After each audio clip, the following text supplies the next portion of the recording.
জীবনে এমন অনেক সময় আসে যখন মনে হয় সব শেষ, চেষ্টা করেও কিছু হচ্ছে না, স্বপ্নগুলো ধীরে ধীরে শেষ হয়ে যাচ্ছে। কিন্তু মনে রাখবেন, সবচেয়ে অন্ধকার রাতের পরেও কিন্তু সূর্য ওঠে। কিছু মানুষ মাঝপথেই থেমে যায়, তারা ভাবে আমি পারবো না, আমার দ্বারা হবে না। কিন্তু সফল মানুষরা তার ব্যতিক্রম। তারা ব্যর্থতাকে ভয় পায় না, তারা ব্যর্থতা থেকে শিক্ষা বানিয়ে আবার উঠে দাঁড়ায়।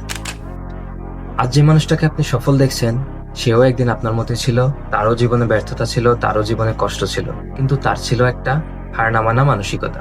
সফলতা কখনো একদিনে আসে না, প্রতিদিন একটু একটু করে তৈরি হয়।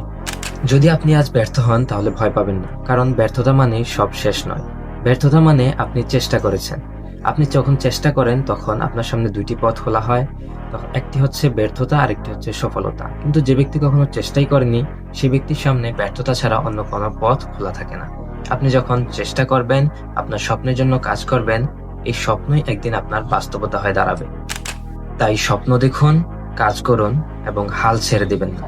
আজ থেকেই শুরু করুন। নিজের উপর বিশ্বাস রাখুন, নিজের স্বপ্নকে বিশ্বাস করুন। আপনি যদি হাল না ছাড়েন, পৃথিবীর কোনো শক্তি নেই যে আপনাকে পিছু হটাবে।